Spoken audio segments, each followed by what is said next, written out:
Ya, selamat malam Sesyum Secie.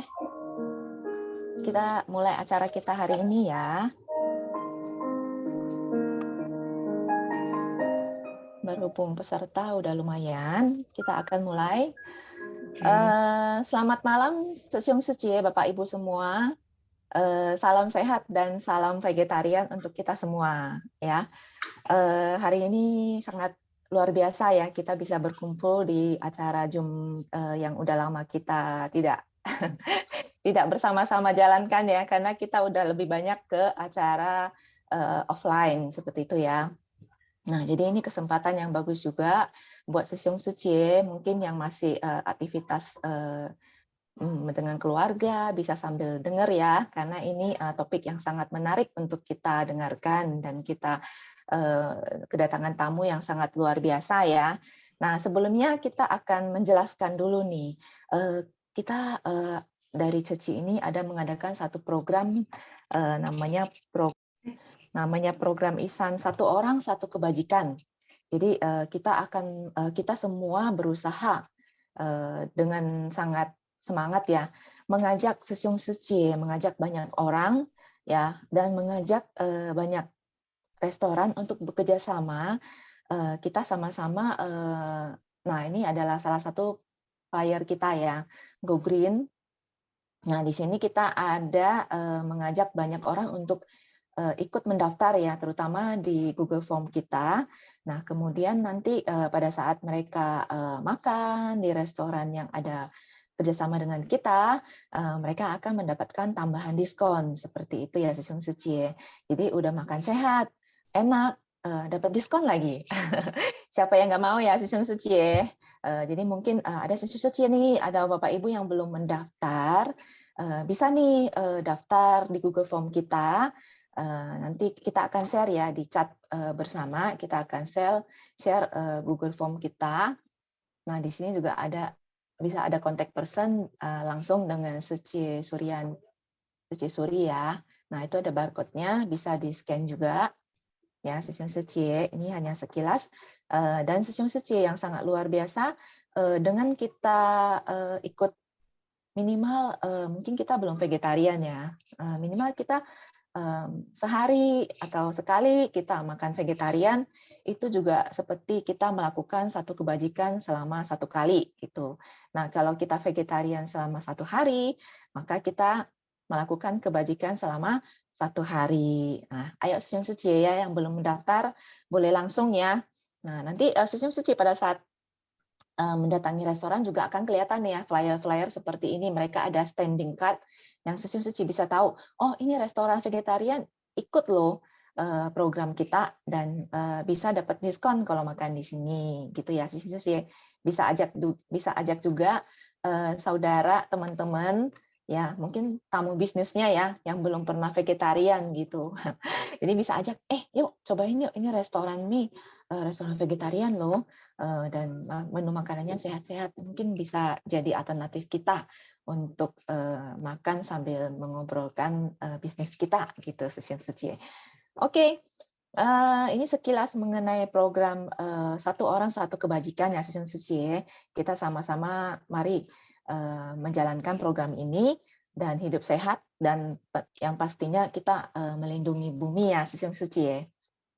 Next, kita akan, langsung masuk ke topik kita ya. Topik kita hari ini sangat luar biasa ya, Sesyum Suci. Mungkin Sesyum Suci tadi udah lihat, di flyer kita ya, di sini kita akan, kedatangan satu tamu yang sangat luar biasa, yaitu, Ibu Putu Eka, ya. Beliau ini adalah seorang vegetarian, ya, mempunyai gaya hidup yang sangat sehat dan sangat, bermanfaat untuk melindungi bumi kita.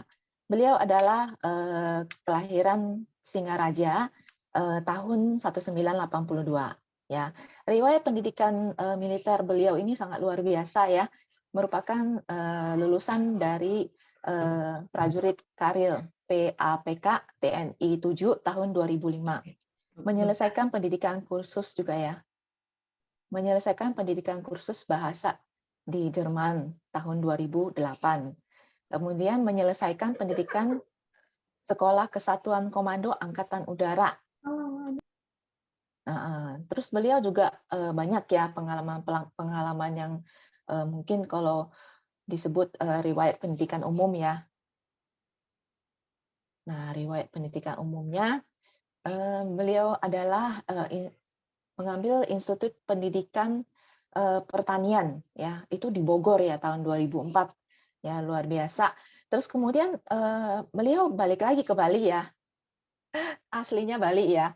Terus balik lagi ke Bali mengambil Universitas Dayanapura ya 2016 sebagai ahli gizi. Kemudian tahun 2020 beliau mengambil di Universitas Udayana Bali mengenai teknologi pangan ya, ilmu dan teknologi pangan. Kalau riwayat jabatannya sih wah luar biasa ya, udah tidak perlu disebutkan lagi ya.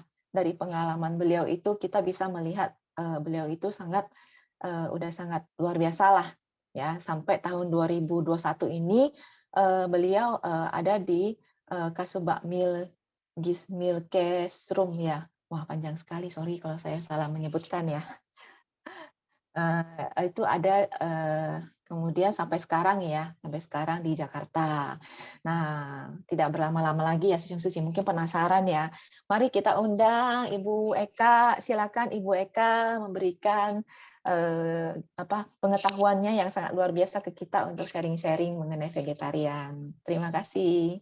Selamat malam, Mbak siapa? Mbak Wewe ya? Mbak Weiwei, Wewe. terima Mbak kasih. Wewe, terima kasih kesempatannya sama Bu Nelly juga. Ini kesempatan kedua saya sama Bunda Seci. Pertama saya sudah pernah diundang ke tempat di PIK itu luar biasa. Saya diajak keliling dari atas ke bawah, hospitalnya juga luar biasa. Kemudian ini yang kedua.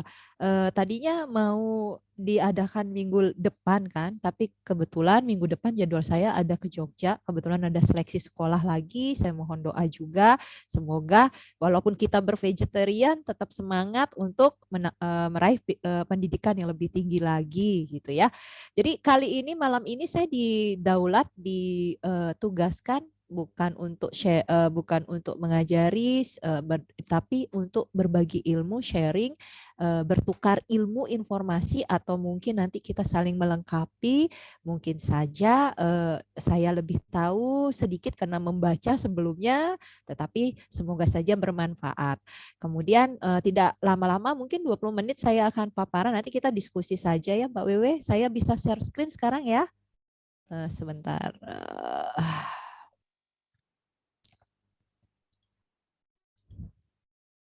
Sudah terlihat? Terlihatkah? Share Iya Bu, screen terlihat. terlihat ya. Oke. Saya mulai saja ininya. Ya.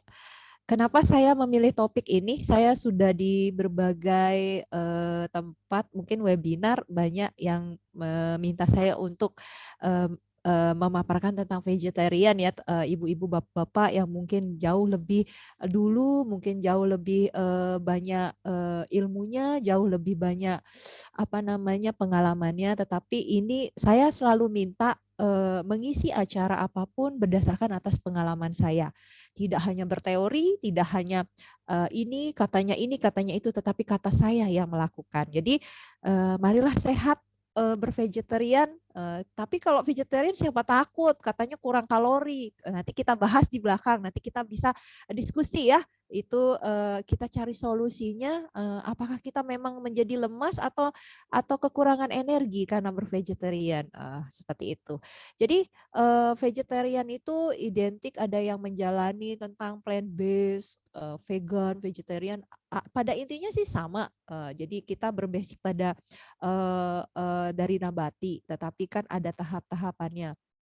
Dulu saya ingin bercerita, zaman dulu saya memilih vegetarian bukan karena awalnya kesehatan, bukan karena agama, bukan, tetapi ketika saya di IPB itu melihat secara langsung bagaimana ilmu teknologi pangan itu dulu ya, zaman dulu 2001 itu wow, ada borak dimasukkan, ada formalin. Jadi sejak saat melihat proses pengolahan itu, jadi saya melihat sampai tahu pun saya pernah tidak makan, tetapi pada intinya saya melihat ikan di formalin, saya melihat bakso di borak, jadi saya Apakah tidak ke apa namanya, ke tanaman saja, ke apa namanya, sayur-sayuran saja beralih seperti itu. Jadi intinya awalnya saya tidak bervegetarian karena saya strict di agama atau saya karena ada ini dan itu, tetapi bagaimana saya dari ilmu yang saya pelajari, saya praktekkan ke diri saya seperti itu. Lanjut, mengapa kita berusaha vegetarian? Ini pertanyaan mungkin ke diri kita sendiri. Ada yang karena agama, kemudian yang basic utama yang saya selalu tekankan kepada teman-teman, kepada diri saya sendiri bahwa kalau kita bervegetarian, kita mengurangi setidaknya lebih lebih apa namanya lebih mengurangi penyakit itu masuk ke dalam tubuh karena basic daripada penyakit adalah makanan yang kita konsumsi menurut penelitian-penelitian juga seperti itu ya. Lalu gizi seimbang itu seperti apa sih? Adalah susunan asupan makanan sehari-hari berdasarkan jenis dan jumlah zat gizinya disesuaikan dengan kebutuhan harian tubuh kita. Jadi setiap hari itu kita butuh energi.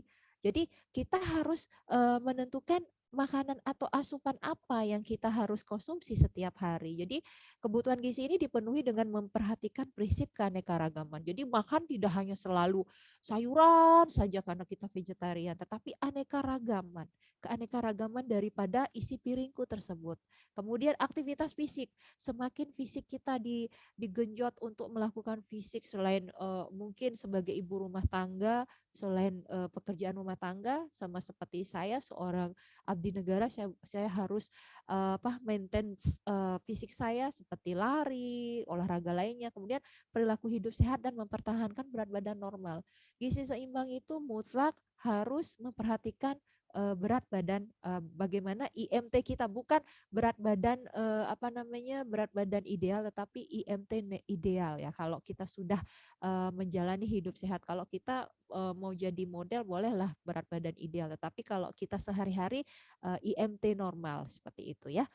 Kemudian lanjut, saya ingin menyampaikan 10 pesan gizi seimbang. Kita lihat ada tumpeng gizi, kemudian ada 10 gizi seimbang, diantaranya adalah satu, kita disuruh mensyukuri nikmat keanekaragaman jenis makanan.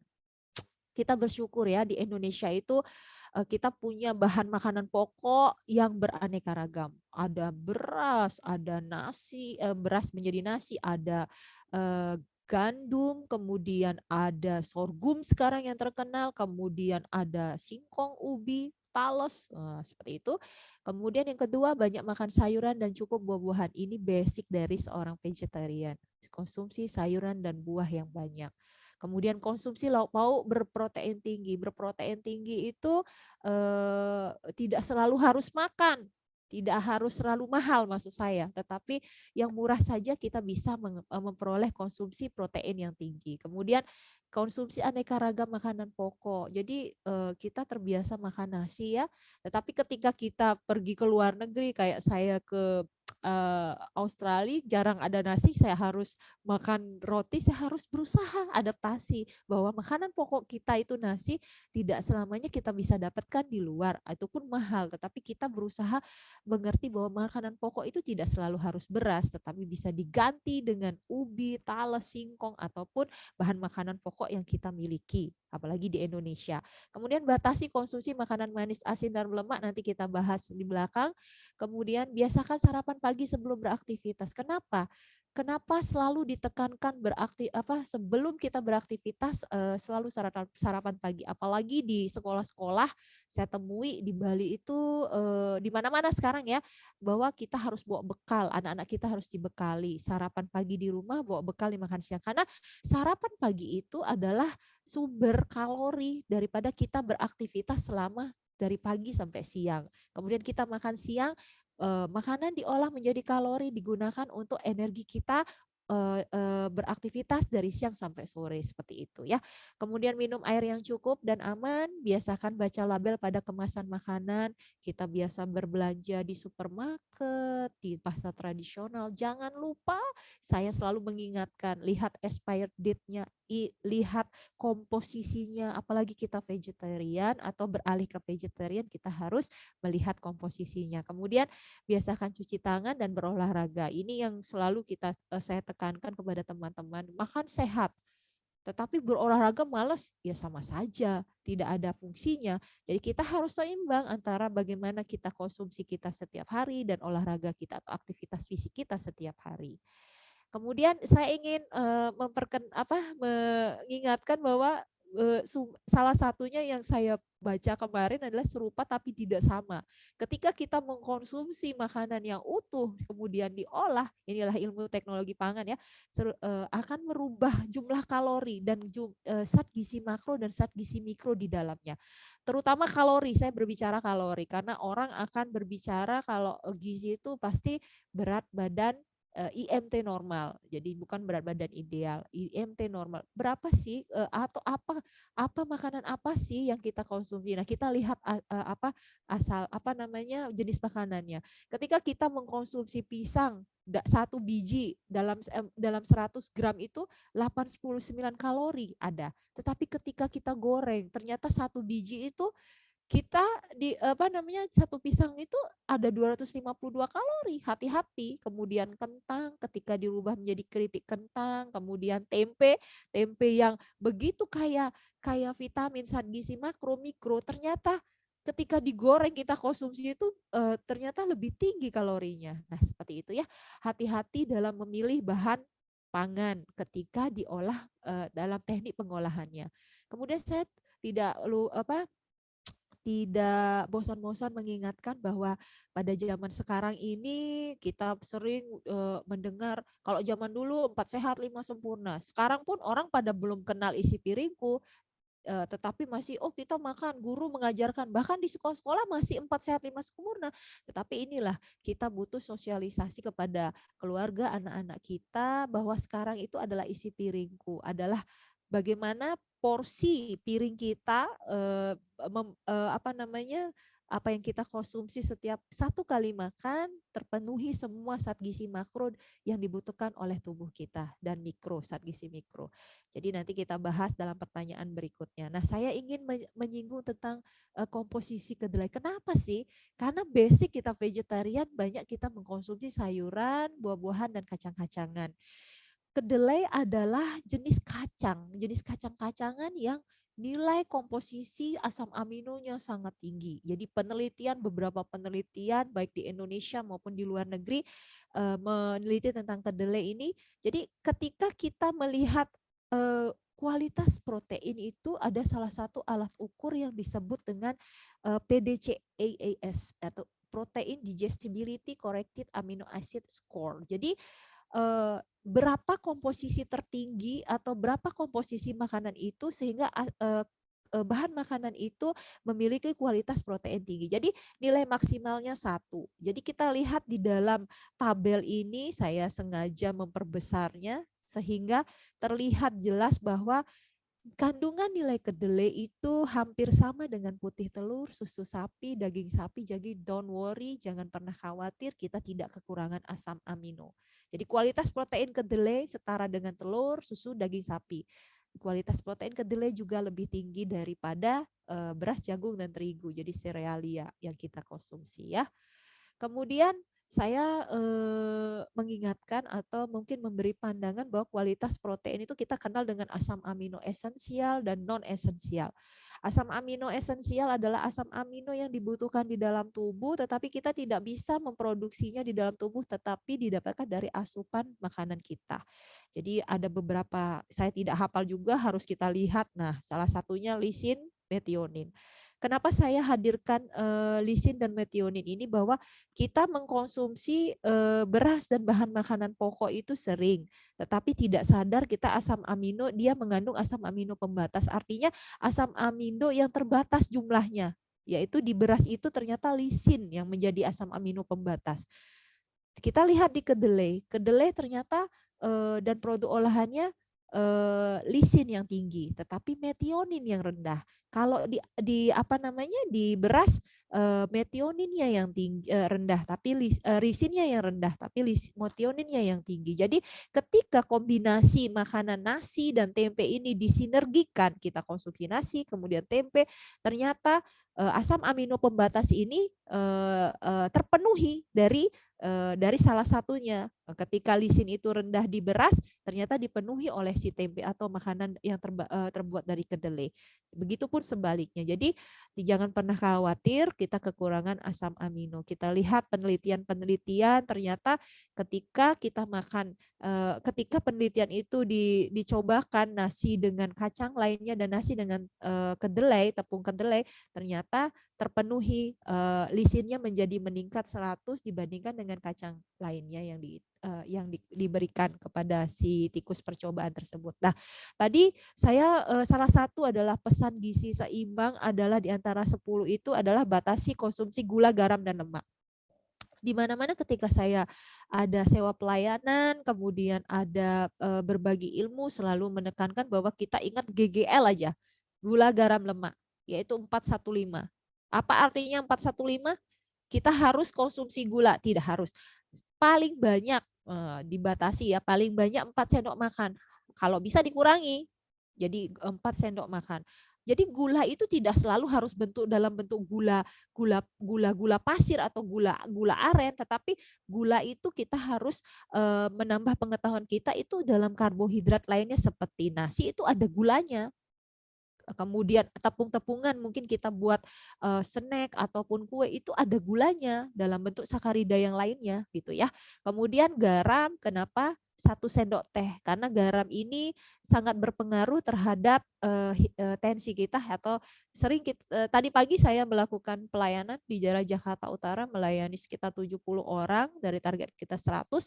Hipertensi menjadi temuan selalu. Kalau di tempat lain GDS gula darah sewaktu gulanya tinggi karena saya selalu wawancarai atau saya tanyakan ternyata si pasien banyak mengkonsumsi gula dalam bentuk teh, kemudian kue, cemilan, selain itu nasi yang banyak, konsumsi nasi selain makanan-makanan yang terbuat dari gula. Kemudian gula ini kembali lagi ke gula sangat riskan terhadap timbulnya diabetes mellitus.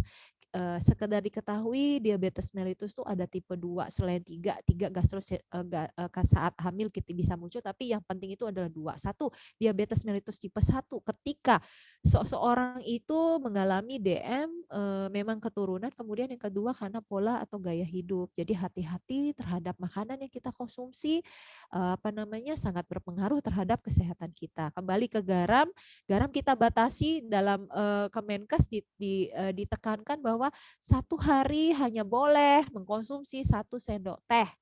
Tetapi ketika kita masak sayur setengah sendok teh, ketika masak apa setengah sendok teh jadi berlebih, belum lagi masak yang lainnya. Jadi hati-hati karena berpengaruh terhadap tensi darah kita. Kemudian terakhir adalah lemak, minyak dibatasi 5 sendok makan. Lemak minyak ini tidak hanya serta-merta kita menggoreng dengan 5 sendok makan minyak, tetapi dalam makanan itu kan lemak terdapat juga karena zat gizi makro terdiri atas lemak, protein, karbohidrat. Hati-hati. Jadi kita harus mawas diri terhadap makanan yang kita konsumsi seperti itu ya. Lalu sekedar mengingatkan atau memotivasi pada teman-teman atau pada ibu-ibu, bapak-bapak yang mendengarkan webinar ini bahwa ketika kita memutuskan vegetarian selalu ada rasa bosan, selalu ada rasa makannya itu-itu aja, terus ada pandangan orang luar bilang makannya tahu tempe saja. Tidak serta-merta seperti itu Bapak-bapak, Ibu-ibu. Kalau saya berpikir kita harus tangguh. Tangguh itu disiplin, tangguh walaupun ada omongan apapun dari kiri, kanan, atas, bawah, belakang, maju, mundur, kita tetap vegetarian karena kita punya satu misi, kalau saya tetap sehat dengan bervegetarian. Salah satu cara memotivasi diri kita untuk bervegetarian adalah tadi sudah dijelaskan bahwa ada restoran-restoran yang bekerja sama dengan Buddha Seci. Saya termasuk orang 1416. Saya sudah dapat kartunya. Tenang, nanti kita habiskan sampai bulan Desember di mana kita bisa ketika kita tidak sempat untuk memasak, kita bisa mengunjungi restoran-restoran atau rumah makan yang menyediakan makanan vegetarian dengan diskon yang lumayan ya. Kalau menurut saya, tetapi saya ingin memotivasi bahwa prinsipnya seorang vegetarian ketika kita mampu membagi waktu untuk membuat makanan kita sendiri. Ini adalah beberapa masakan saya. Ini adalah bakso nangka muda, kemudian sate lilit. Saya orang Bali, saya berpikir sate lilit itu kok rasanya kelapa-kelapa terus. Jadi saya berusaha gunakan nangka muda dicampur proteina, kemudian saya buat sosis atau daun belimbing saya buat juga, saya coba di rumah. Nah, ini anak saya juga vegetarian, diantaranya saya buat empek-empek, teri vegetarian, lumpia, ini semua adalah buatan saya. Jadi kalau diundang untuk memasak, jadi nanti saya coba dulu di sini karena sudah lama saya tidak memegang dapur karena kebetulan saya tinggal di mes bukan rumah. Tapi kalau untuk berbagi silahkan, mari kita berbagi ilmu. Ini salah satunya. Kemudian saya juga suka mengkonsumsi jus-jusan, kemudian rebus-rebusan, empon-empon, rempah-rempah. Karena salah satu mukjizat Tuhan yang saya pernah dapat adalah saya divonis dokter, 3 dokter spesialis kandungan, saya tidak bisa punya anak, tetapi saya tetap teguh bahwa saya setiap hari pagi sore mengkonsumsi jus tomat. Kadang saya nggak suka tomat, saya campur dengan apel dan wortel. Puji Tuhan, Tuhan memberi saya anak 2 laki-laki.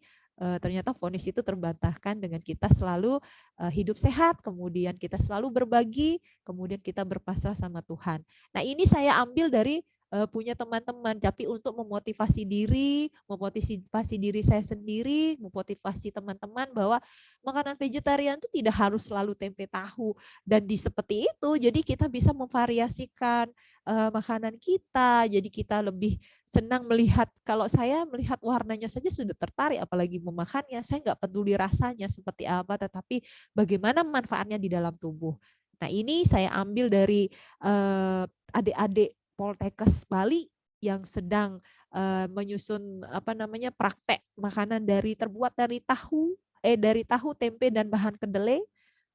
Luar biasa. Dan terakhir saya ucapkan terima kasih sudah mendengarkan berbagi ilmu ini. Semoga kita bisa berdiskusi, mencari solusi bagaimana kita tetap bisa teguh bervegetarian. Terima kasih, selamat malam. Kembalikan dengan Mbak Wewe.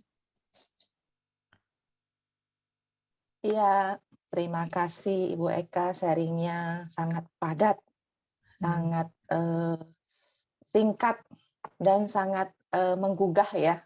Kalau menurut saya ini salah satu sharing yang menurut saya ini bagaimana ya orang bisa tergugah. Saya mendengar Suci sharing mengenai tidak hanya mengkonsumsi keanekaragaman pangan ya, tapi juga ternyata dengan vegetarian juga kita juga harus tidak lupa untuk berolahraga ya. Itu saya menjadi tergugah nih. Saya merasa kayaknya benar ya. Saya vegetarian, saya juga harus rajin olahraga ya. Bukan hanya saya vegetarian berarti saya sehat gitu loh. Ya, mungkin dengan vegetarian saya lebih sehat, tapi dengan olahraga saya semakin sehat ya gitu ya Bu ya. Bisa, kita harus pola makan penting, tetapi bergerak atau aktivitas fisik itu penting karena perhitungan kalori adalah ada faktor stresnya. Kalau orang belajar gizi dan perhitungan kalori itu ada FS dan FA, faktor stres dan faktor activity. Faktor activity itu kita bergerak, kita berolahraga, kita melakukan sesuatu itu ada ukurannya. Jadi walaupun sakit pun kita juga ada faktor activity-nya, tetapi berapa nilainya kita lihat nanti seperti itu. Jadi makan sehat tapi malas bergerak, karena kebanyakan yang saya temui seorang vegetarian itu ada yang kurus sekali dikira kurang makan, ada yang sampai obesitas. Jadi saya bingung jadinya ya.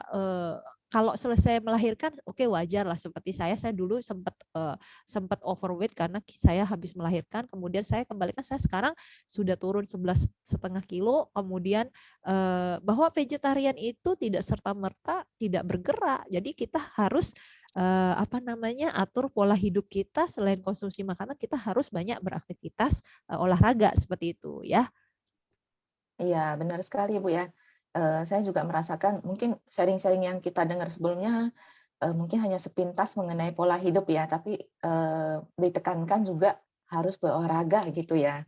Nah, terus, yang kedua yang saya rasa, bener ya, Bu, ya, kalau makanan itu sebaiknya whole food ya, bukan olahan.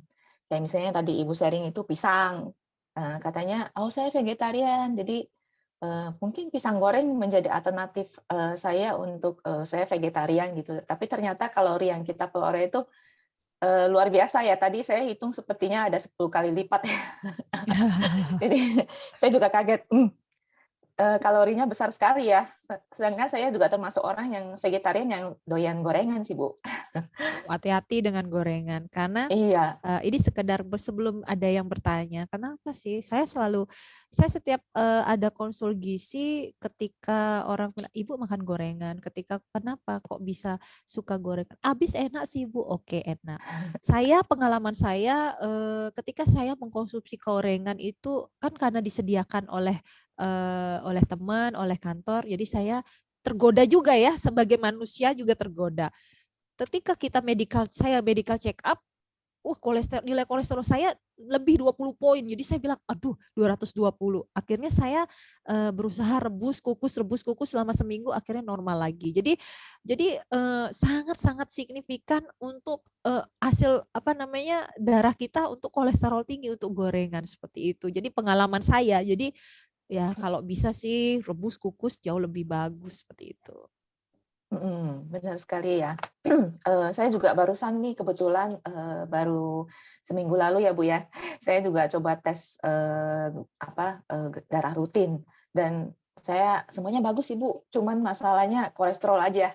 Mmm. Kolesterol saya 125. Jadi, Kolesterol 125 kan normal, karena batasnya 199. LDL ya, LDL saya ya? Oh.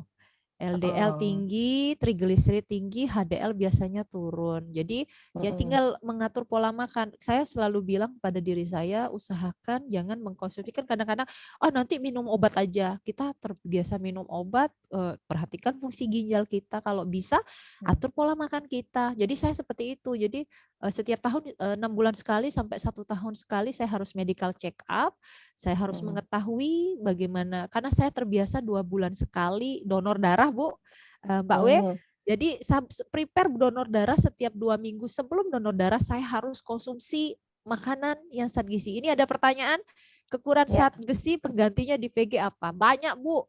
Ketika saya salah satu zat besi ketika, seorang wanita menstruasi, biasanya HB-nya akan turun, kemudian, biasanya dokter akan meresepkan yang Bion-Bion itu.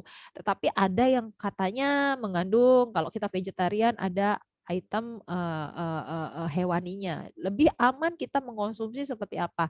Waktu saya ibadah ke India, saya tidak bisa makanan India, jadi saya beli bayam merah banyak, bayam merah konsumsi, ternyata habisnya 13,7, ternyata di India saya bisa donor darah. Jadi sayuran-sayuran yang berwarna hijau layaknya yang paling tinggi, makanya kenapa Popeye sang pelaut jadinya seperti itu. Jadi zat besinya tinggi itu bayam terutama, kemudian kangkung, kemudian, sayur hijau, dan sering saya konsumsi itu adalah bit. Buah bit itu meningkatkan zat besi dan trombosit kita menjadi lebih bagus ya. Jadi don't worry vegetarian, semua kita bisa cari solusinya. setuju, Bu. Saya pernah dengar, Bu, tapi, ini mungkin, pertanyaan yang mungkin orang lain yang pengen tanyakan juga ya. Oke. Mengenai katanya sayuran hijau itu bisa meningkatkan asam urat kita ya? Apakah seperti itu?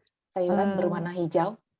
Gini, sesuatu hal itu jika kita makan berlebih pun akan ada akibatnya. Tetapi bisa dijelaskan bahwa zat gizi, apa namanya, makanan-makanan yang tinggi purin itu tidak pada sayur hijau, tidak Mhm, pada kacang-kacangan, tetapi jeroan, kemudian, makanan kaleng, makanan kemasan, itu banyak sekali, karena asam urat itu adalah, makanan, yang apa namanya, ditandai dengan, kita banyak mengkonsumsi makanan yang tinggi purin.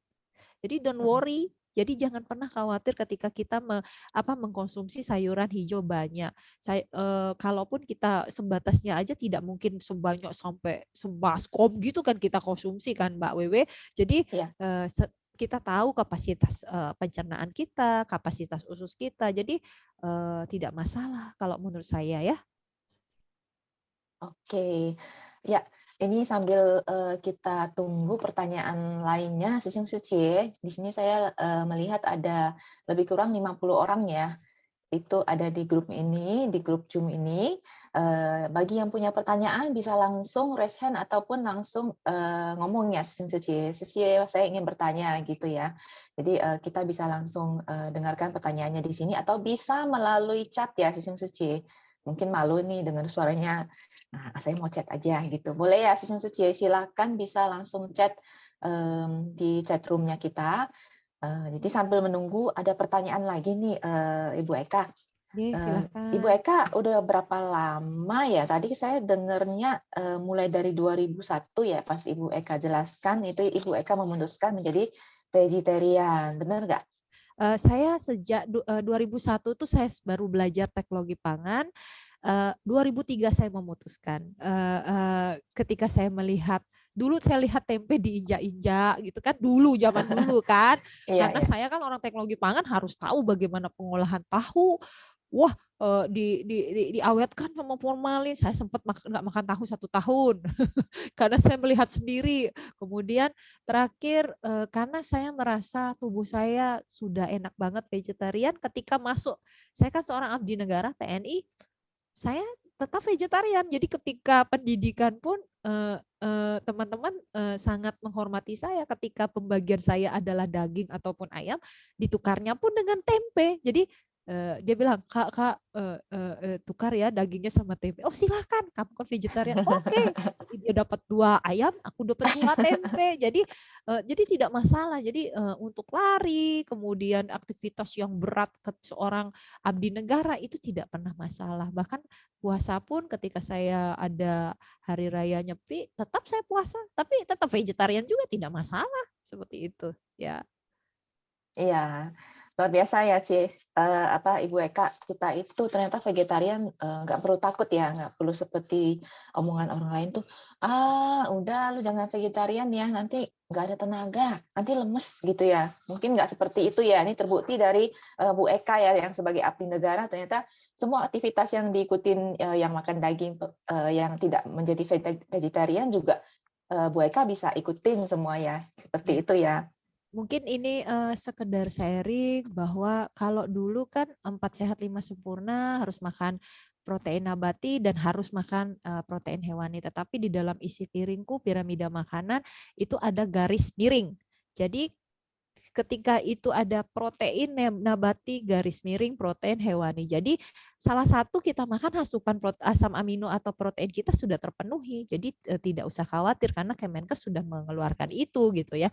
Jadi kita bervegetarian jangan pernah takut untuk konsumsi kalori kita atau konsumsi asam amino kita kurang. Yang kedua, ketika kita bervegetarian selalu berpikir bahwa oh saya kekurangan energi. Jangan salah, ketika kita mengkonsumsi makanan vegetarian ataupun sayuran, di dalam sayuran itu ada karbohidrat. Semua bahan makanan itu ada apa namanya zat gizi makro, zat gizi mikro. Jadi kandungannya berapa persen atau berapa jumlahnya di situ ada. Jadi jangan pernah khawatir kalau kita kekurangan kalori. Jadi apa namanya kita harus menggantinya dengan makanan-makanan nabati yang lumayan yang kalorinya agak lebih tinggi seperti itu ya. Jadi mindset atau pikiran kita yang mengatakan bahwa ketika makan vegetarian itu lemas sama dengan kita ketika kita makan nasi, misalnya kita berada di tempat di luar negeri yang tanpa ada nasinya. Saya harus makan nasi, tetapi ketika diganti roti, semuanya kan tidak masalah kan, seperti itu. Jadi vegetarian itu seperti itu. Jadi kalorinya tidak akan kurang kalau kita selalu memperhatikan pola makan kita, makanan kita sesuai dengan isi piringku. Ya, betul sekali ya. Jadi, memang pola makan, harus disesuaikan ya, sesuai tadi yang Bu Eka sampaikan, dengan adanya pola makan isi piringku ya. Sisi-sisi yang lain, apa ada pertanyaan? Boleh langsung ya. Apakah ada? Ini ada 50-an orang. Ayo, jangan malu-malu ya, ibu-ibu, sisi-sisi ya. Bapak Ibu semua ya. Silakan langsung raise hand atau mau langsung bertanya. Sambil menunggu nih, Bu Eka, Ya, boleh dong sharing ke kita ya, Bu Eka kan di keluarga tidak semuanya vegetarian ya. ya, Jadi kendala Bu Eka itu, pada saat menjadi vegetarian itu apa ya? Mungkin mulai awal-awal kan ada keluarga yang, "Hah, kamu vegetarian? Bener atau gimana?" Kalau mungkin di Bali kan banyak sekali ya makanan-makanan non-vegetarian, pasti ada kendala yang bisa kita dengarkan dari Ibu Eka ya. oh ya. Jadi saya vegetarian itu awalnya keluarga sangat terkejut ya. Keluarga saya waktu saya belum menikah. Jadi, "Oh, kamu nanti nggak begini, begitu." Tetapi saya merasa dengan vegetarian itu, emosi saya terkendali, lebih terkendali, kemudian karena saya, baca banyak buku juga, "Apa yang kamu makan itulah kamu jadinya," seperti itu. Ketika kita, sifat-sifat hewani yang kita makan sebenarnya kita vegetarian itu bukan karena kita lebih baik ya, tidak.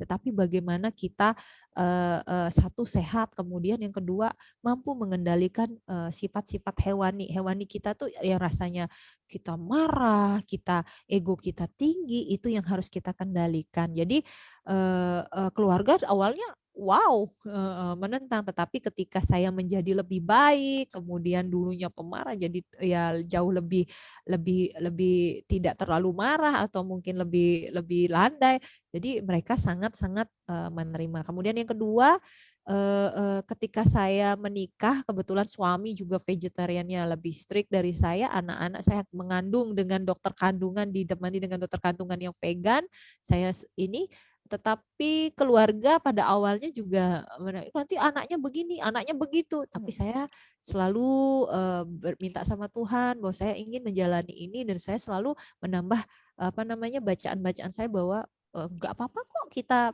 vegetarian kalau kita hamil, kalau kita memiliki anak, yang penting kita asupan gizinya harus terpenuhi gitu, seperti itu. Ya Mbak Wewe, jadi don't worry kalau terjadi pertentangan, kalau kita vegetarian tunjukkan bahwa kita jauh lebih baik dari sebelumnya adalah, menjadikan pemikiran mereka, apa namanya, menjadi positif kepada kita, itu. Ya, setuju Bu ya. Jadi vegetarian itu juga, harus kita tunjukkan ya, bukan hanya, oh kita tanpa pengetahuan kemudian kita vegetarian ya. Kita juga harus isi dengan pengetahuan agar kita tahu dan yakin gitu ya dengan apa yang kita ambil, keputusan apa yang kita ambil, kita mau jadi vegetarian ya. Ini ada satu pertanyaan Bu Eka, Ya, eee, ini dari Ibu Aiping Ong. Selamat malam Bu, bagaimana tentang, keterkaitan antara vegetarian dengan stunting? oke. Ini, ahli gizi bahkan dokter anak banyak membahas webinar tentang ini. Jadi, Stunting. saya ingin membuka pikiran bahwa stunting itu bukan penyakit menurun atau gen. Stunting itu adalah kondisi gagal tumbuh pada anak balita, bayi di bawah 5 tahun, akibat dari kekurangan zat gizi kronis sehingga anak tersebut tidak pertumbuhannya tidak senormal usianya. Artinya seperti itu. Kekurangan terjadi sejak bayi dalam kandungan. Ingat ini dalam kandungan tidak ada hubungannya dengan vegetarian dan vegetarian. Ketika seorang ibu selalu memperhatikan makanannya walaupun dia vegetarian tidak masalah. Jadi ingat, vegetarian tidak ada hubungannya dengan stunting. Cara mencegah stunting pada anak adalah satu, ketika kita memutuskan vegetarian, perhatikan pola makan dari si ibu ketika hamil. Penuhi semua. Butuh kalsium, apa zat gizi makro, zat gizi mikro. Perhatikan seorang ibu yang hamil tidak serta-merta si ibu sendiri yang memperhatikan, termasuk suami, kemudian keluarga, saling mengingatkan bahwa apapun yang kita makan itu sangat berpengaruh terhadap janin kita dan perkembangan semua organ tubuh daripada si janin. Yang kedua, penuhi nutrisi si kecil dengan optimal. Ketika dia sudah lahir, penuhi masa balita, batita bawah 3 tahun, balita itu dipenuhi dengan memperkenalkan kalau dia vegetarian. Saya usia 6 bulan saya perkenalkan tentang buah-buahan, rasa buah ini seperti ini, rasa sayur ini seperti ini, jadi dia mengenal. Kemudian yang ketiga, eh, apa namanya, mengatasi anak yang susah makan. Kadang-kadang kan kita apa namanya, anak-anak itu suka tidak susah makan. Jadi sekarang fungsi atau kreativitas daripada orang tuanya seperti apa mengolah makanan itu. Biasanya umur 3, 4, 5 tahun itu mengenal, kayak anak saya umurnya 3,5 tahun nih. Ini apa ayah? Ini apa bunda? Jadi dia mengenal. Jadi dibuat apa, bola-bola sayurnya masuk di sana supaya dia apa namanya, dia suka. Jadi kreativitas daripada orang tua sangat dibutuhkan untuk apa namanya, untuk apa, penyegah stunting ini. Tidak serta merta vegetarian itu bisa menyebabkan stunting seperti itu. Itu Oke, Bu. Bu siapa iya. tadi ya? Demikian Ibu Ibu. Ai, iya, Ya. Ibu Aiping. Terima kasih pertanyaannya Bu Aiping. Berikutnya ini ada dari Sece Ira. Bu Eka pernah baca, cuma saya lupa sumbernya. Apa benar susu kedelai membuat pubertas lebih dini ya? Kayak ini ada penelitian dari guru besar IPB, Profesor Profesor Made Astawa namanya dulu, dosen saya, bahwa ada juga yang mengatakan bahwa bisa membuat dia pubertas kemudian menjadi melambai. Artinya yang cewek jadi yang cowok menjadi kecewanya, tidak benar seperti itu ya.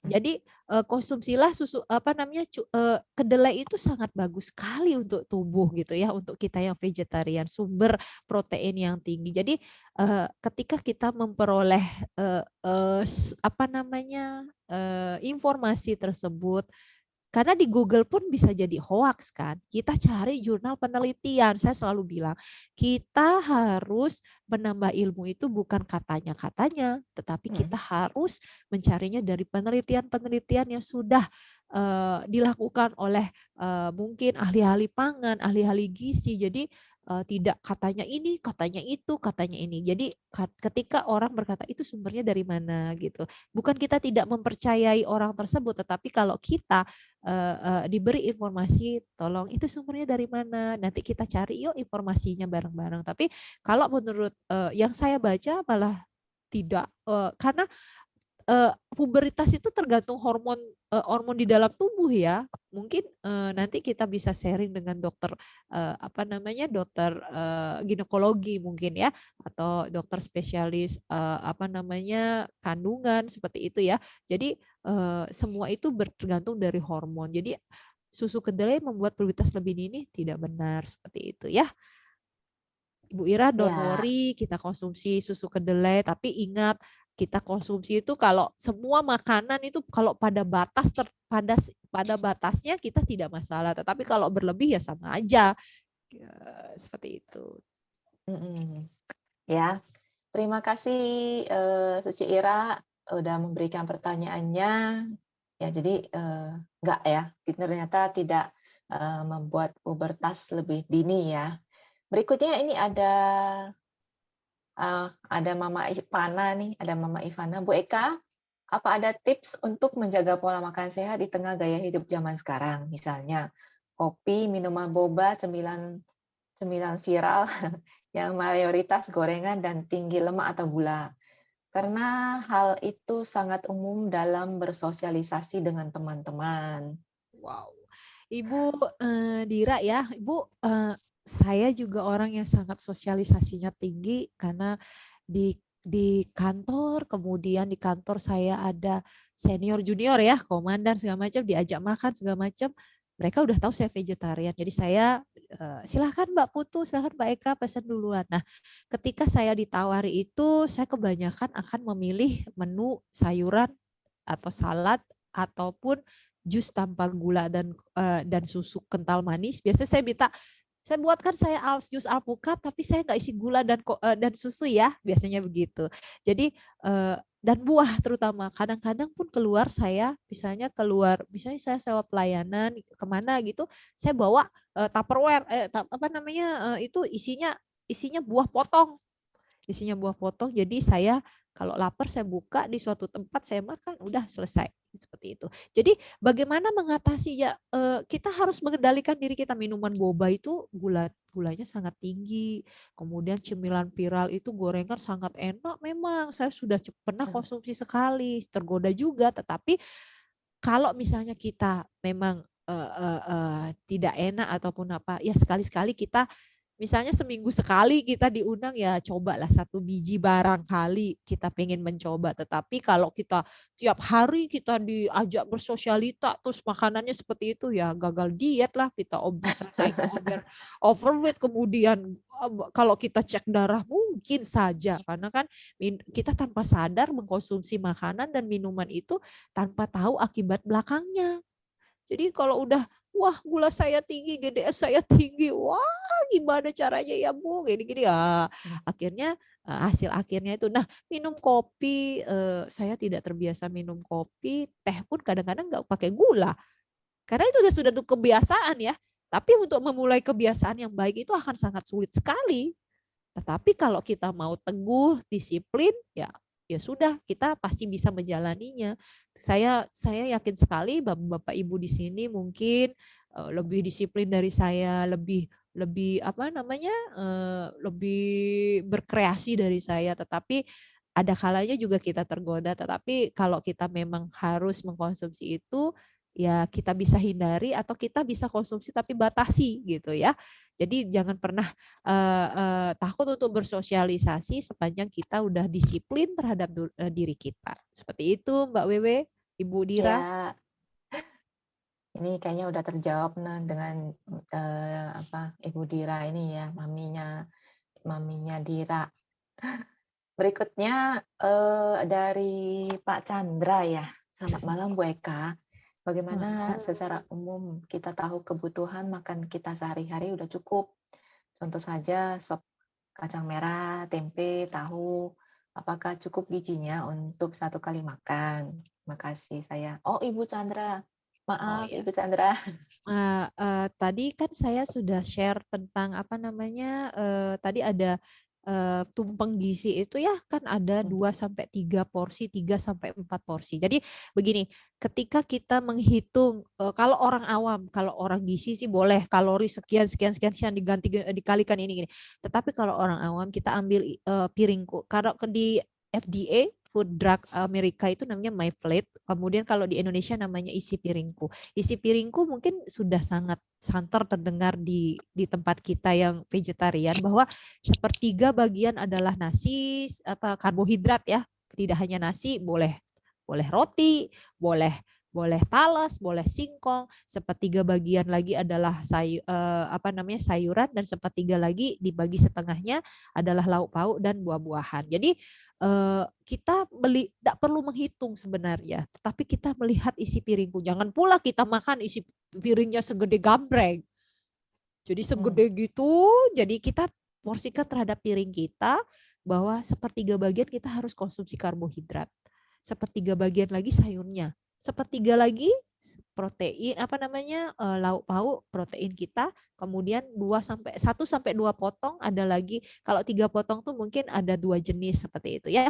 Kita lihat di tumpeng gizi atau piramida gizi berapa porsi kita yang harus makan. Jadi 1 kali makan kita menurut Kemenkes dan berdasarkan Kemenkes selalu mengeluarkan sesuatu itu pasti ada hitungannya. Jadi dengan isi piringku tercukupi 1/3 bagian karbohidrat, protein, lemak itu sudah sangat-sangat luar biasa. Apalagi sayuran dan buah, kandungan mineral dan vitaminnya tentu sudah dihitung gitu ya Pak Chandra atau Bu Chandra.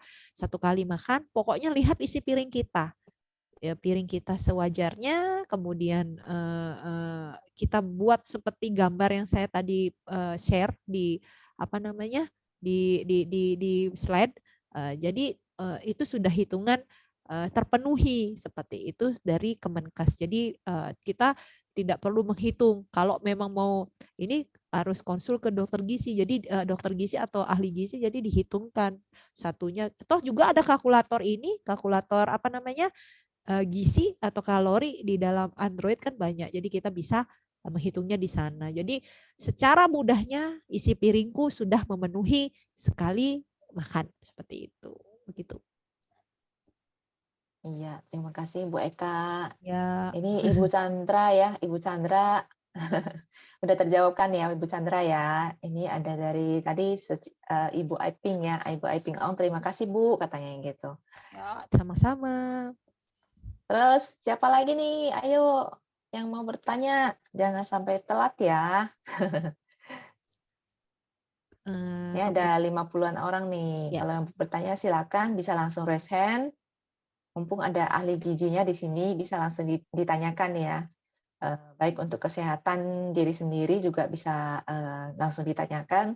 Mungkin, "Oh, dokter mungkin saya, ada ini, apa sebaiknya kalau saya vegetarian kurangin ini atau gimana?" Gitu ya. Eh, saat Silakan. ya Mhm. sambil menunggu pertanyaan, saya pengen sharing bahwa kebetulan saya belajar selain gizi juga pengolahan pangan ya. Eh, Pengolahan pangan itu sangat dibutuhkan untuk mencukupi apa namanya gizi kita, asupan gizi kita. Pola pangan yang pola pengolahan pangan yang baik itu sangat apa namanya kita ditekankan untuk memilih bagaimana sih cara pengolahan pangan yang baik sehingga sisa gizi ini tidak hilang, kemudian kita konsumsi, jadi kita konsumsi itu tidak sia-sia seperti itu ya. Jadi apa bedanya ilmu gizi? Ilmu gizi itu mempelajari tentang asupan gizi dan kalorinya di dalam tubuh, sedangkan ilmu teknologi pangan itu adalah bagaimana bahan pangan ketika kalau hewani disembelih, kemudian kalau nabati itu dipetik, kemudian sampai terhidang di meja makan. Jadi pola pengolahan pangan ini yang baik buat kesehatan dari beberapa jurnal penelitian adalah salah satunya adalah kukus dan rebus, ibu-ibu dan bapak-bapak. Karena kenapa? Ketika digoreng itu dengan suhu 200 derajat Celcius dengan minyak yang panas itu zat gizi makro dan mikro ada beberapa yang tidak tahan terhadap panas. Kemudian yang kedua, ketika proses penggorengan yang berkali-kali dengan minyak yang sama, ikatan rangkap darah yang asam lemak yang mulanya cheese itu masih berguna masih bermanfaat bagi tubuh berubah menjadi trans, itulah yang mengakibatkan yang pada awalnya si lemak ini kan tidak mengandung lemak nabati ini tidak mengandung kolesterol, tetapi karena pemanasan yang berulang-ulang dia akan yang tinggi, dia akan berubah menjadi struktur kimianya menjadi trans, jadi itu ya yang mengakibatkan berubah menjadi kolesterol, penyebab kolesterol. Kemudian yang kedua, dengan jika dibandingkan merebus dan mengkukus, rebus biasanya dia akan gizi mikro yang terutama itu adalah vitamin mineral akan terlalu di dalam air dan terbuang.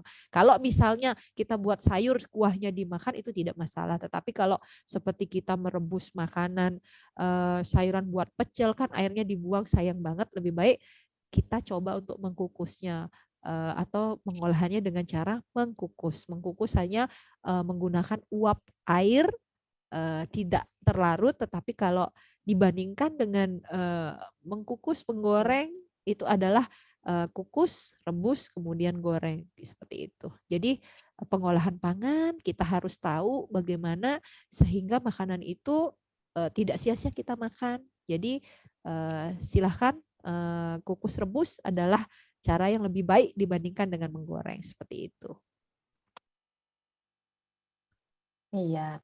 Bu, ini ada satu lagi pertanyaan nih dari Bu Ivana ya. Bu Eka, apa boleh sharing resep vegetarian andalan kesukaan anaknya? Karena biasa untuk anak-anak saya baliknya ke goreng-gorengan lagi sebagai pendamping sayur-sayuran. Oh itu. Kalau anak-anak saya kebetulan saya tidak dampingi ayahnya. Ayahnya saya tinggal 2 tahun di Bali, saya pulang sebulan sekali. Jadi setiap pulang saya selalu buatkan bumbu-bumbu bumbu-bumbu yang saya bisa simpan di freezer ataupun di kulkas. Kemudian ayahnya yang tapi saya selalu memonitor setiap hari bahwa anak-anak saya itu awalnya tidak terbiasa dengan masakan ayahnya karena apa namanya kalau ayahnya masak itu banyak sayuran. Jadi tetapi karena kebiasaan yang berulang seperti itu ya. Jadi apapun yang disediakan dia tidak akan menolak seperti itu. Mhm. Jadi faktor kebiasaan pertama. Ketika anak menangis tantrum anak saya juga ya pengen goreng-gorengan, tetapi dia seperti mie, kita strict dan disiplin, ayahnya lebih strict, dia bilang 1 bulan sekali boleh makan mie. Jika dia berbuat kebaikan, salah satunya doa, belajar, dia dapat mie. Begitupun es krim. Anak saya dapat jatah 1 bulan sekali. Jadi ketika dia berbuat kebaikan, jadi rangsang dengan berbuat kebaikan. Dia bangun pagi, kemudian dia bersihkan tempat tidur, dia berkata baik, dia berdoa, dia dapat reward lah ya. Boleh mengkonsumsi gorengan, misalnya digoreng mungkin seminggu sekali gitu. Jadi jangan mudah, memang kekhawatiran orang tua kalau saya tanya, kebetulan saya tidak mengalaminya ya, karena dengan disiplinnya seorang ayah mendidik anak-anak saya itu, dia apapun yang disajikan, gorengan tidak, tetapi sayuran yang lengkap, walaupun itu ada wortel, buncis segala macam, dimakan sama dia. Jadi tidak menjadi masalah. Tetapi untuk para ibu-ibu, usahakan jangan terlalu memenuhi keinginan anak. Biarkan dia tantrum sebentar, misalnya nangis segala macam. Ini kan ilmu psikologi. Saya belajar dengan anak-anak saya. Ternyata dia diam. Ketika lapar dia mencari ternyata. Kan ketika lapar dia mencari, akhirnya dia makan. Tetapi untuk menjadi dia seperti itu, mungkin kita mengolahnya dengan gorengan, misalnya dikasih seminggu sekali, seminggu setiap hari pada awalnya, lalu kita polanya diubah 2 hari sekali, 3 hari sekali, seperti itu ya. Tidak mudah memang Ibu, Bapak-bapak seperti itu. Dari awal juga anak saya sempat suka sekali gorengan, kerupuk, tetapi saya bilang ketika dia berbuat kebaikan dan sebulan sekali, dia akan mendapatkan jatahnya. Jadi kalau menurut Ibu tadi kan Ibu Ivana, dia sulit sekali ya selalu beralihnya ke goreng-gorengan, karena memang lemak itu fungsinya adalah memberi rasa enak terhadap makanan Ibu. Jadi usahakan Ibu berkreatif bagaimana caranya dia dikukus, direbus, dibuat apa bola-bola, apa bentuknya segala macam, sehingga anak itu tertarik Ibu. Tapi disisipi kalau memang dia masih punya suka gorengan, besoknya kita mungkin dikasih reward gorengan tersebut. Tidak apa-apa, ini kan tahap untuk menjadikan dia melepas gorengan tersebut, tapi tidak mungkin terlepas karena anak saya juga seminggu sekali dapat gorengan juga, seperti itu ya.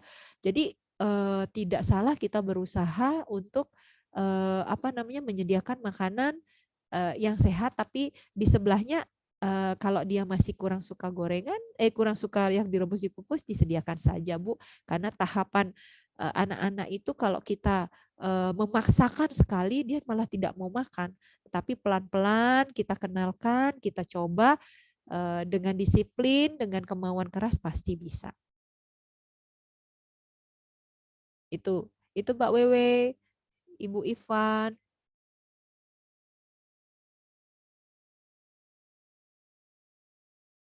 Oh, ini dari Ibu Rustiani. Selamat malam Bu Eka. Menurut penelitian Epic Oxford, penelitian 75% vegan menderita osteoporosis. Bagaimana cara kita mengatasi hal tersebut agar tidak terjadi? Jenis makanan yang harus kita konsumsi sebagai vegan. Oke.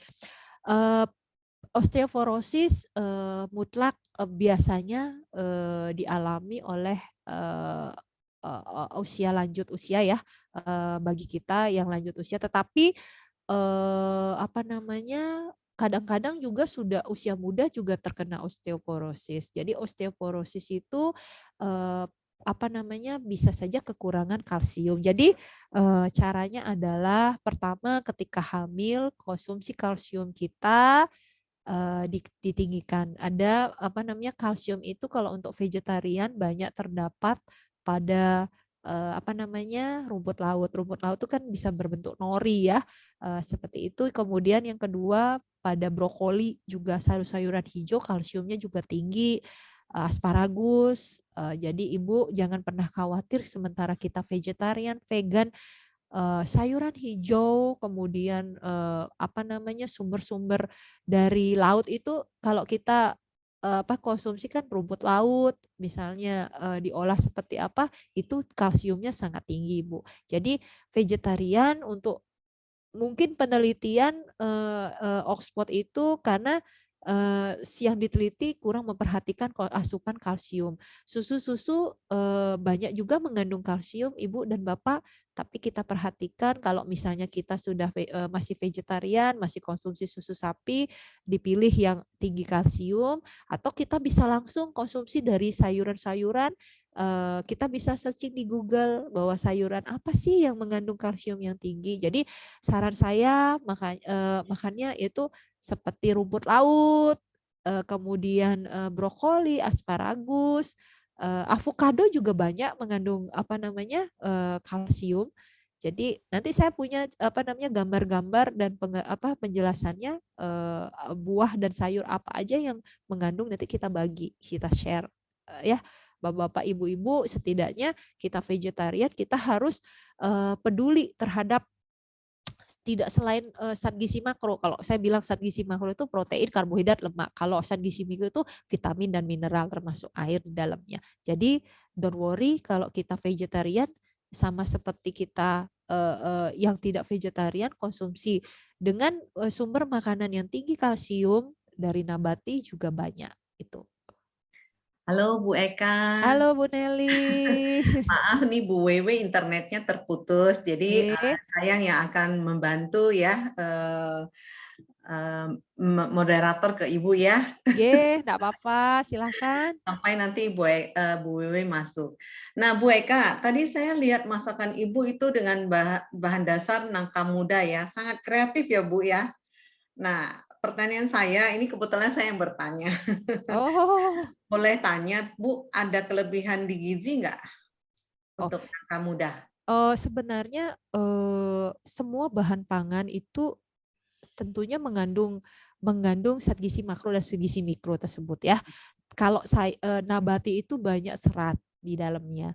Kenapa saya mengolah nangka muda tersebut? Pertama karena di belakang rumah saya banyak ada nangka muda. Sayang banget kalau kita tidak olah ya, K1. Yang kedua saya melihat, saya pingin, bukan ini di luar dari gizi ya, saya pingin ketika saya makan bakso tidak melulu-melulu terbuat dari jamur, tidak melulu-lulu terbuat dari gluten.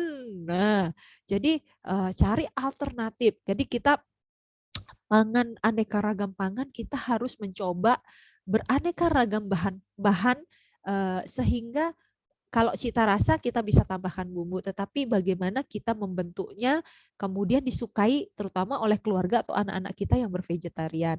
Kemudian nangka muda itu ketika kita campur hampir sama teksturnya, sama dengan kelapa Bu. Jadi kita tambahkan proteinnya sedikit, kemudian ditambahkan bumbu genep itu, dikasih proteinnya sedikit, dia jadi mau dililit gitu, jadi cantik gitu. Ketika anak diberikan juga, sama seperti daging, jadi seratnya itu sama seperti daging.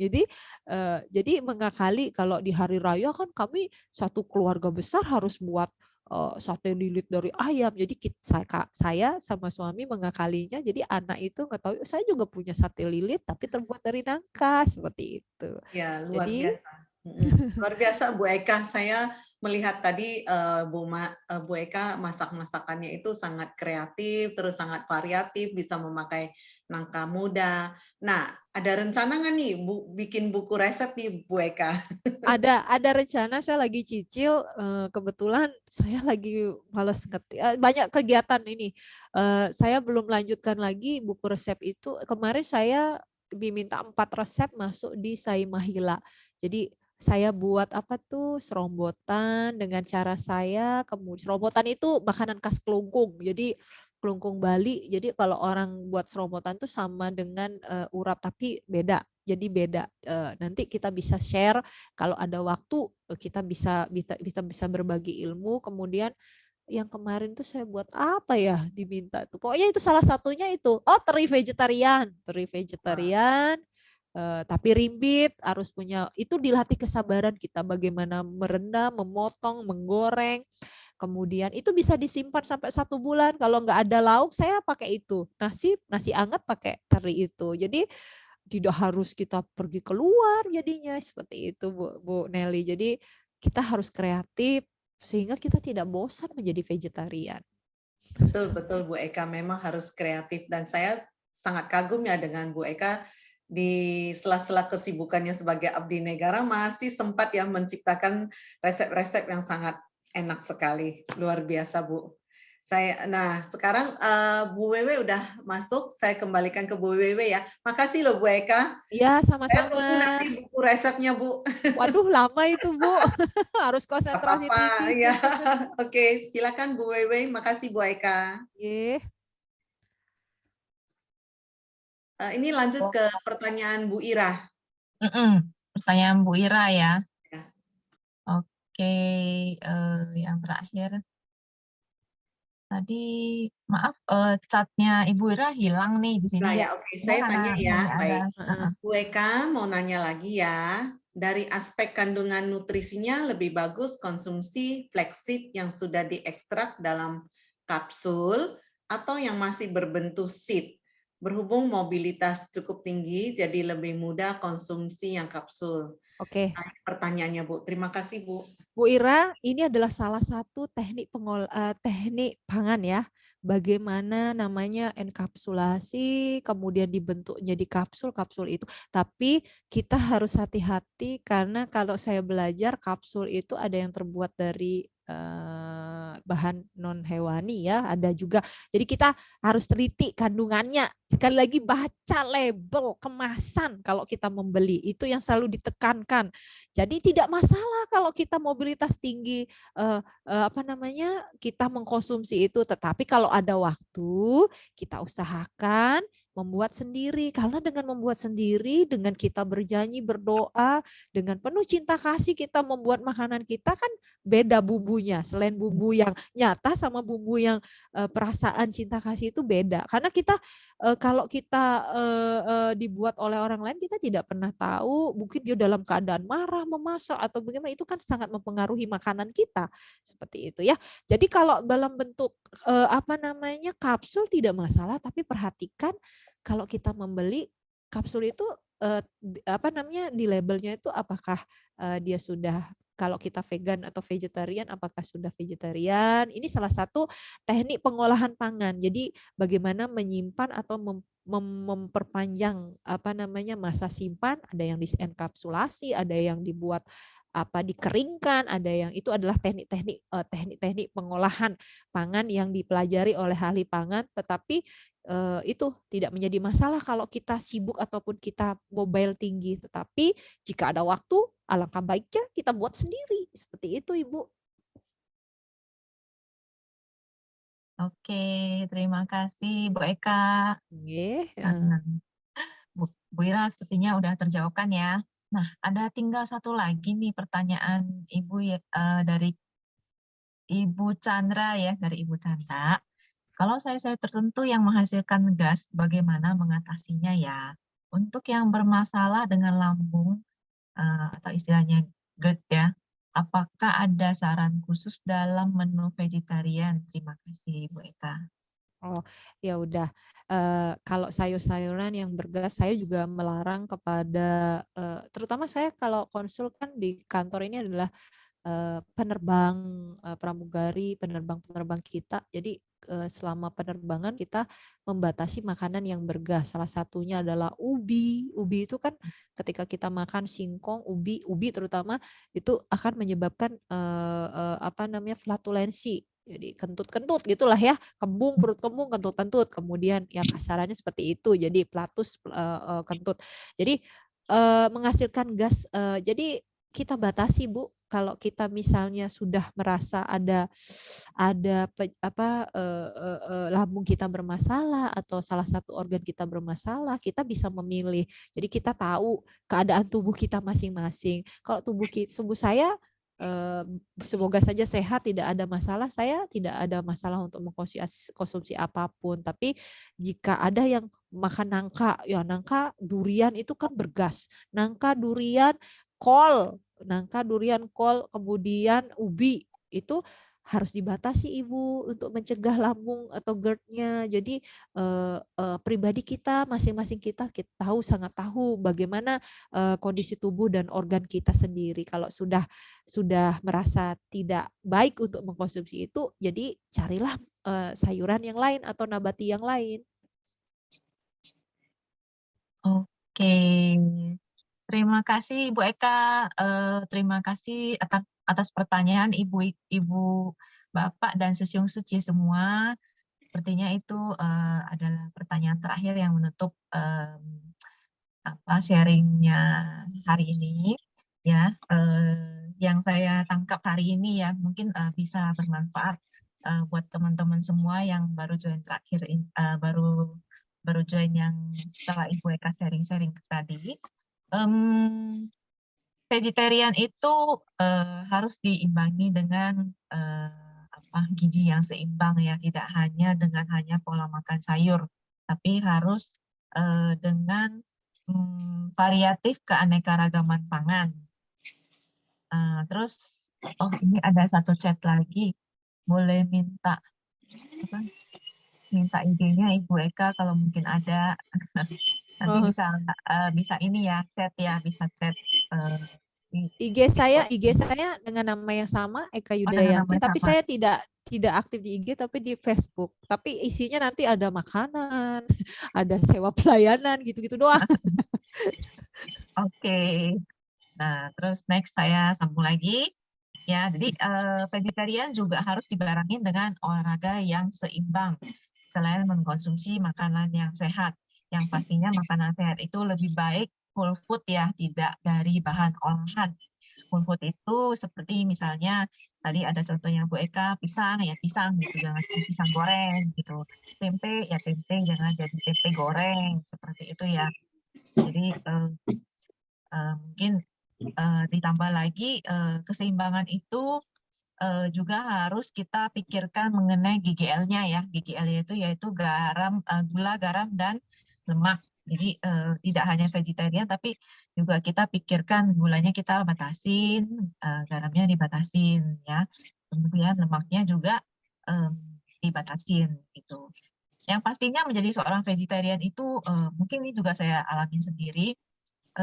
Mungkin tantangan itu banyak sekali dan dukungan dari orang sekitar itu belum tentu 100% ya. Jadi kita harus barengin dengan niat yang kuat dan pengetahuan yang luas. Jadi kita bisa yakin dengan pilihan kita, jangan mundur, tetap tangguh dengan omongan-omongan dari luar. Jadi motivasi diri kita dengan pengetahuan yang kita pelajari ya, bukan hanya dari hoax-hoax yang di YouTube ataupun di Google ya. Jadi, kemudian marilah Sesiung Seci, Bapak Ibu semua yang sudah vegetarian ataupun yang belum vegetarian, kita sama-sama bagi yang belum menjadi vegetarian bisa ya belajar dengan cara mencari pengetahuan mengenai vegetarian lebih kuat lagi ya, jadi bisa lebih niatnya bisa lebih kuat ya. Bagi yang sudah vegetarian, cayo semangat terus ya. Vegetarian tetap menjadi pola hidup yang kita pilih. Ini ada chatting dari teman-teman. Terima kasih. Mari saya baca ya. Terima kasih dari ini semuanya menginspirasi. Terima kasih. Ada pertanyaan dari Bu Tina itu. Oh ya. Ya boleh. Bumbu sebenarnya kenapa saya stok bumbu saya berani karena saya membuatnya kemudian saya eksperimen karena teknologi pangan itu salah satunya adalah bagaimana daya simpan dari bumbu itu. Saya eksperimen terhadap diri saya, terhadap masakan saya bahwa jika dimasukkan ke freezer kemudian ke suhu yang bawah kulkas bawah ya chiller itu jadi salah satunya bumbu genep. Bumbu genep bisa dicari di online ya.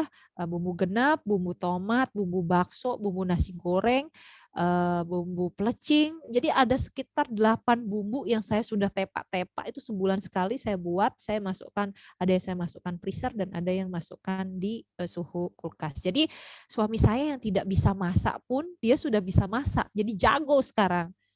Dibilangnya adalah masakannya bunda karena ibu saya, anak-anak tahu itu masakan bunda karena itu adalah bumbu-bumbu saya. Tapi kalau bumbunya habis sebelum saya pulang, dia buat sendiri dibilang juga masakan bumbu saya. Jadi anak-anak itu tahu itu adalah bumbunya dari bumbunya ibunya, tapi yang membuat ayahnya. Jadi ada mungkin ada ikatan tersendiri ya kalau kita memasakkan kepada untuk keluarga. Jadi Ibu boleh nanti di FB saya sering sharing, jadi saya foto itu kulkas saya isinya apa dari atas ke bawah.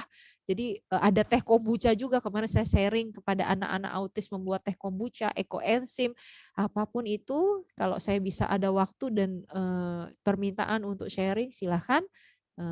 Tapi menunggu jadwal saya kosong ya Ibu. Jadi mari kita berbagi dengan senang hati karena ilmu itu tidak akan habis kalau kita bagi. Bahkan kita akan sangat memberi manfaat kepada diri kita sendiri karena ngecas baterai ya, menambah ilmu dan untuk orang yang mendengarkan. Jadi silahkan kalau mau lihat di ini saya di di FB saya sudah sering share.